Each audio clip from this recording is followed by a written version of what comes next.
amis, c'est Gloria et bien bienvenue sur ma chaîne. Aujourd'hui je vais vous montrer à poser un sol en PVC. Avant de commencer la vidéo, je vous remercie de bien vouloir liker la vidéo, de bien vouloir vous abonner à cette page pour pouvoir la faire vivre. Et je vous encourage vivement à venir me rejoindre sur Instagram. Mon Instagram sera noté un petit peu partout sur cette vidéo. Parce que sur Instagram, vous pouvez voter pour vos prochaines vidéos. Si vous êtes chez vous, vous avez des questions, etc.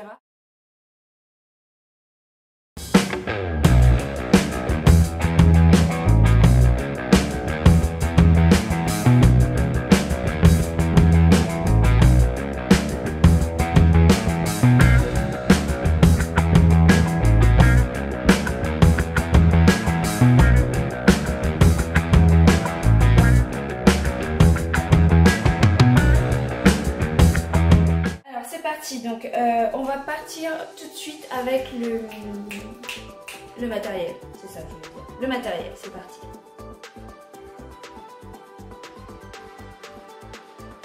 Nous allons commencer par la sous-couche. J'ai choisi ici une isolation thermique. Vous pouvez choisir aussi des sous-couches qui sont à usage d'isolation phonique. Vous en avez d'autres pour rattraper le niveau si vous avez quelques crevasses ou quelques fissures sur votre sol.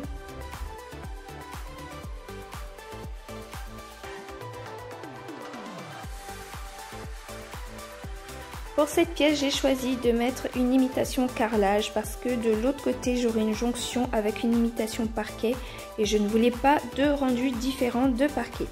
Il faudra bien faire attention quand vous allez acheter votre sol à bien adapter un sol qui peut être adapté aux pièces humides si c'est une pièce d'eau comme une salle de bain, etc.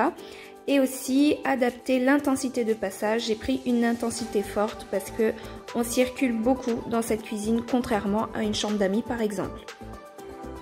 Il va vous falloir un mètre pour simplement mesurer en gros les tailles des pièces, etc. Il va vous falloir des cutters avec des lames neuves. Les cutters, tout ce qu'il y a de plus ordinaire, hein, vous allez les trouver dans le rayon sol de toute façon en général, vous le trouverez facilement en magasin. Toujours ma fameuse règle qui a bien vécu, parce qu'il va vous falloir de toute façon une règle ou quelque chose pour pouvoir faire des traits pour la coupe. Ensuite, il va me falloir une équerre. S'il y a un outil qu'il faut absolument que vous achetiez, que vous ayez dans votre caisse à outils, c'est l'équerre parce que c'est là qu'on va voir le travail de pro entre guillemets parce que si les choses sont pas droites, c'est la catastrophe assurée. Donc et une équerre, ça vaut pas très cher. Donc, une équerre et une pince multiprise que vous allez pouvoir utiliser en fait pour couper les petits morceaux. Je vais vous montrer ça dans les vidéos à suivre. Je commence par poser tout simplement la sous-couche au sol. Alors, je vais vous montrer un petit peu ce que j'ai fait. Donc là, j'ai posé la sous-couche. La sous-couche est fournie avec un scotch double face pour pouvoir coller les sous-couches les unes aux autres. Je vais vous illustrer ça comme ça. En fait, vous allez tout simplement faire un truc de ce style là, si j'y arrive. Concentration. Et en fait, clac. Et là, votre sol, il est clippé. D'abord, je vais faire une grande lignée. Donc si c'était du parquet effet bois, c'était pareil, je ferai une grande lignée. Donc une grande lignée d'abord, une fois que j'ai ma grande lignée, je vais clipper une deuxième lignée. Et c'est comme ça que ça fonctionne, parce qu'on ne peut pas clipper de tous les côtés en fait, pas avec du sol PVC. J'ai le côté gauche, j'ai le côté droit. On se souvient qu'on va venir clipper comme ça, à chaque fois, ok. Donc on va pas mettre ce côté-là, là, on va plutôt le mettre comme ça. C'est pour une question de confort, après vous faites comme vous voulez, hein. Vous faites un test en fait.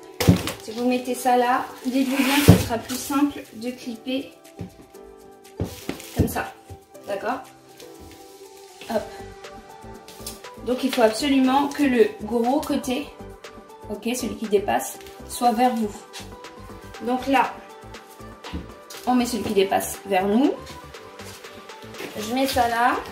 Donc là, je vais assembler deux morceaux. Donc très simple. je le mets jusqu'à la butée. Je fais en sorte que ce soit bien droit, que ça dépasse pas.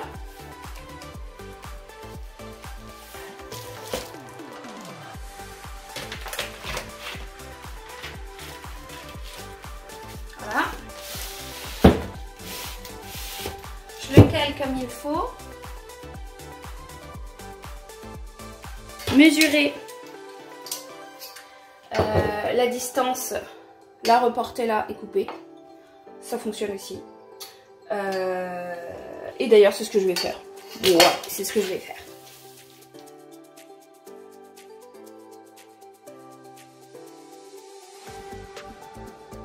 Et là, notre équerre servira. Vous la collez sur un côté, ok. Et comme c'est bien droit là, bah ce sera bien droit là. Donc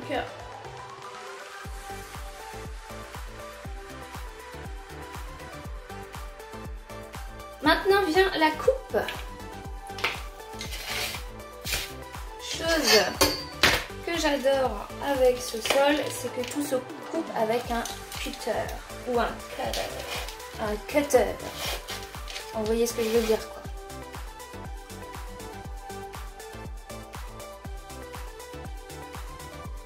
Et ensuite, mon tambour, il faut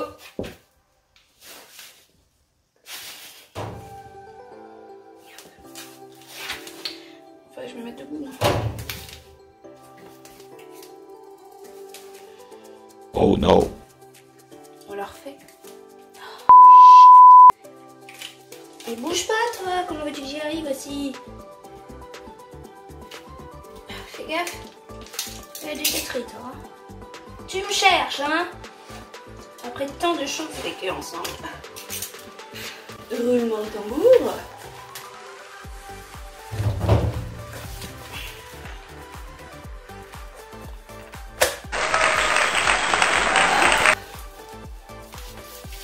Et hop. Et voilà la partie qu'on va garder. Petit morceau, je vais venir le coller ici.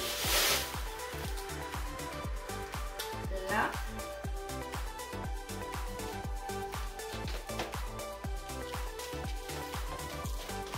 Et voilà. Donc là, il faut bien vérifier qu'il n'y ait pas d'espace, de trou, de quoi que ce soit, que tout soit bien droit. Et une fois que tout est bien droit, on les remet à leur place. Bon, j'ai décidé, on ne voit pas. C'est ballot. Et ça, c'est tout de travers aussi. Ça aussi, c'est ballot. Excusez-nous. Puis c'est quoi ces cheveux là? On se laisse aller. Hein. Incroyable cette affaire. Dans le sens. Donc, on a toujours la partie la plus épaisse de notre côté. Donc, celle qui ressort hein, par rapport à celle-là. Donc, elle va là. On en met une autre à clipper avec elle.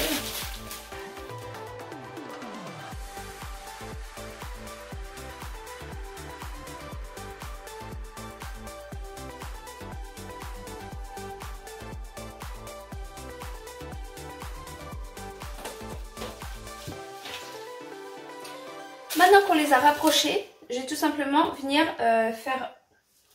mettre le premier dans le deuxième avec ce mouvement. Et puis ce sera bon et je vais continuer comme ça jusqu'au bout.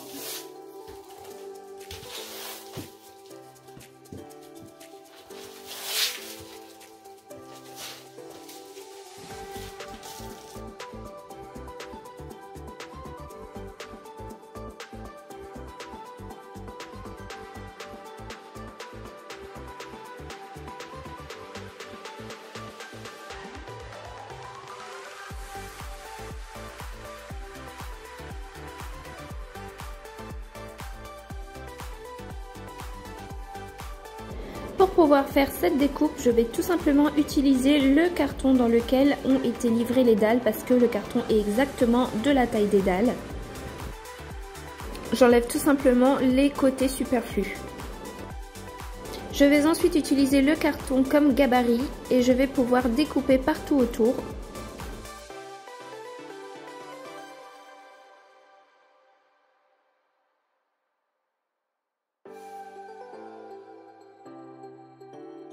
Je vais ensuite pouvoir reporter le tracé du gabarit en carton sur ma dalle pour pouvoir avoir une coupe nette.